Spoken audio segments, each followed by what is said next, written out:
ഓം ഗംഗണപതയേ നമഃ. ഓം ശ്രീ സരസ്വത്യൈ നമഃ. ഓം ശ്രീ സദ്ഗുരുഭ്യോ നമഃ. ഹൃദയംഗമമായ സുദിനം ആശംസിച്ചുകൊണ്ട് ആത്മബോധം എന്ന ഗ്രന്ഥത്തിന്റെ ചിന്തനത്തിലേക്ക്. ആത്മബോധം ഒരു സാധകനെ സംബന്ധിച്ചിടത്തോളം വളരെ സ്വകാര്യമായ ഒരു അന്വേഷണമാണ്. ഞാൻ ആര് എന്ന ചോദ്യത്തിന്റെ ആഴങ്ങളിലേക്ക് ഊളിയിട്ടിറങ്ങേണ്ടുന്ന ഒരു അനുവാദമാണ്, അവസരമാണ് ആത്മബോധ ചിന്തനത്തിൽ നമുക്ക് ലഭിക്കുന്നത്. എന്നെ സംബന്ധിച്ച് ആലോചിക്കുമ്പോൾ ഞാൻ നിസ്സാരനാണെന്നും നിസ്സഹായനാണെന്നും നിസ്സാരയാണെന്നും നിസ്സഹായയാണെന്നും ഒക്കെ തോന്നുന്നത് സ്വാഭാവികം. പക്ഷെ ഈ ലിമിറ്റേഷൻസ് ഒക്കെ, പരിച്ഛിന്നതകളൊക്കെ, പരിമിതികളൊക്കെ എന്തുകൊണ്ട് ഏർപ്പെട്ടു എന്ന് ചോദിക്കുകയാണെങ്കിൽ അതിന് കാരണം ശങ്കര ഭഗവത്പാദർ ഉപനിഷത്തുകളുടെ പശ്ചാത്തലത്തിൽ നമ്മെ അറിയിക്കുന്നു. ഉപാധികളാണ് നമുക്ക് പരിമിതികൾ സൃഷ്ടിക്കുന്നത്. ഈ ഉപാധികൾ എന്ന് പറയുന്നത് എന്റേതെന്ന് എണ്ണുന്ന ശരീരാദികളും അതുപോലെ തന്നെ പുറത്ത് അവധിയറ്റ് കിടക്കുന്ന പ്രപഞ്ച ഘടകങ്ങളും ചേർന്നതാണ്. ഈ ഉപാധികളിൽ എന്റേതെന്ന് എണ്ണുന്ന ഉപാധികളെ സംബന്ധിച്ചുള്ള പഠനം ബാഹ്യലോക പഠനത്തിനും സഹായകമാവും. എന്റേത് എന്നെണ്ണുന്ന ഉപാധികളെ പരിഗണിക്കുമ്പോൾ സ്ഥൂലം, സൂക്ഷ്മം എന്നവയെ തരംതിരിക്കാം. സ്ഥൂല ശരീരത്തെക്കുറിച്ച് കഴിഞ്ഞ ദിവസം നാം മനസ്സിലാക്കി.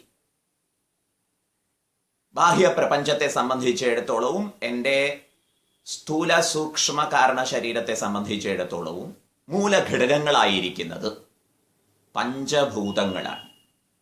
ഈ പഞ്ചഭൂതങ്ങൾ എങ്ങനെ ഉരുത്തിരിഞ്ഞു വന്നു എന്നുള്ളത് നമുക്ക് പിന്നീട് പരിഗണിക്കാം.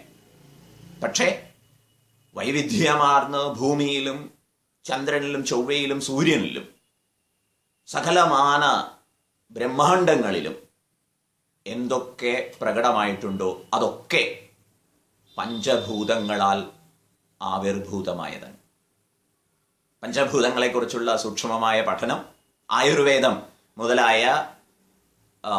മുതലായവയുടെ പഠന രംഗത്തും പ്രസക്തമാണ്.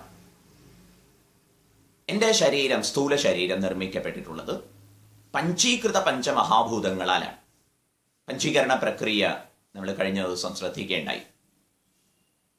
ഇനി സൂക്ഷ്മ ശരീരത്തിലേക്ക്. സ്ഥൂല ശരീരം അനുഭവങ്ങൾക്കുള്ള ഇരിപ്പിടമാണെങ്കിൽ, ഹാർഡ്വയർ ആണെങ്കിൽ, സൂക്ഷ്മ ശരീരം അനുഭവിക്കാനുള്ള ഇൻസ്ട്രുമെന്റ്സ് ആണ്, സോഫ്റ്റ്വെയർ ആണ്. ഈ ഉപാധിയെ സംബന്ധിച്ചിടത്തോളം 17 ഘടകങ്ങൾ ചിന്തനീയമാവുന്നു. 5 ജ്ഞാനേന്ദ്രിയങ്ങൾ, ഓർഗൻസ് ഫോർ നോളജ്. 5 കർമ്മേന്ദ്രിയങ്ങൾ, ഓർഗൻസ് ഫോർ ആക്ഷൻ. പഞ്ചപ്രാണാദയ, വൈറ്റൽ എനർജി, പ്രാണശക്തി 5ആയി പിരിഞ്ഞിട്ടുണ്ട്. ഇങ്ങനെ 3 5 15, 3 into 5 15, പ്ലസ് മനസ്സ്, ബുദ്ധി, മൈൻഡ് ആൻഡ് ഇന്റലക്ട്. ഇങ്ങനെ 17 ഘടകങ്ങളാണ് സൂക്ഷ്മ ശരീര നിർമ്മിതിയിൽ ഉള്ളത്.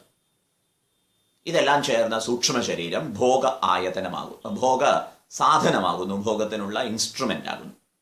ശങ്കര ഭഗവത്പാദരുടെ ഭാഷയിൽ പഞ്ചപ്രാണമനോബുദ്ധി ദശേന്ദ്രിയ സമന്വിതം അപഞ്ചീകൃതഭൂതോത്ഥം സൂക്ഷ്മാംഗം ഭോഗസാധനം.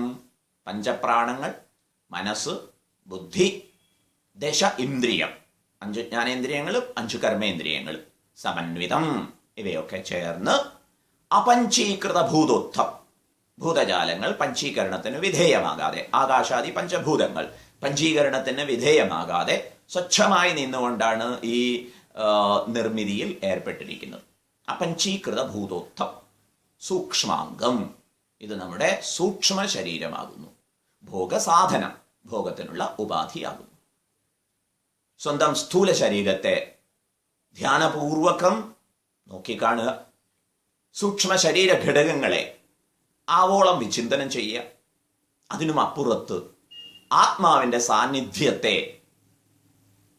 നിരന്തരം ധ്യാനിക്കാൻ ശ്രദ്ധിക്കുക. ഇതാണ് ഈ യാത്രയിൽ സാക്ഷാത്കാരത്തിന് വേണ്ടി നാം ചെയ്യേണ്ടത്. ഓരോരോ പദാർത്ഥങ്ങളെ കാണുമ്പോഴും ഇതെന്തുകൊണ്ടുണ്ടാക്കി എന്നുള്ള കൗതുകം സ്വാഭാവികമായിട്ടുണ്ടാവുമല്ലോ. ഇതുപോലെ സ്വന്തം ശരീരത്തെക്കുറിച്ചും വിചിന്തനം ചെയ്യാൻ ഔപനിഷദികമായ ധ്യാനാവസ്ഥയിൽ നമ്മുടെ ആചാര്യന്മാരെ ദർശിച്ച കാഴ്ചകൾ സഹായകമാവട്ടെ.